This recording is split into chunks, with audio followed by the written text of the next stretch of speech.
Marco Gumabaw dinampot na ng NBI matapos kasuhan ni Christine Reyes.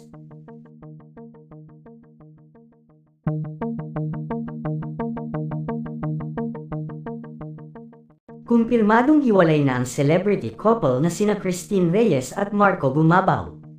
Sa chika ni OJ Diaz sa kanyang Showbiz Update vlog, kinumpirma umano ng source nila na pawang malapit na kaibigan ni na Christine at Marco ang breakup nito. Matatandaan namang umuugong ang espekulasyon ng paghihiwalayan ni na Christine at Marco nang mapansin ng mga netizen ang pag-unfollow nila sa isa't isa sa Instagram. Samantala kumakalat naman sa social media ang dahilan umano kung bakit nakipaghiwalay na si Christine kay Marco. Ayon sa balita wala umanong naiaambag si Marco sa relasyon nila ni Christine, halos si Christine pa pala ang gumagastos at panay pa nga daw ang hingi ng pera ni Marco dito.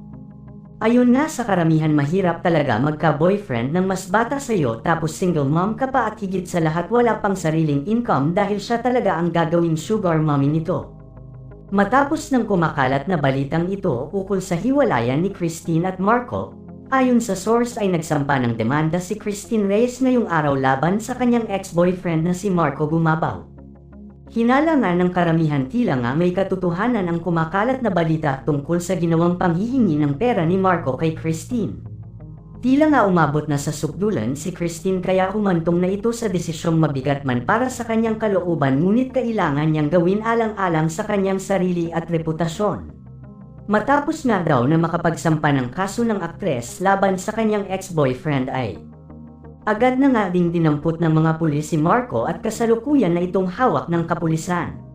Sa ngayon hindi pa naglalabas ng pahayag si Christine patungkol sa nangyari sa kanila ni Marco at aasahan anuman sa mga araw na ito ay haharap na ang aktres upang linawin ang lahat ng ito sa publiko.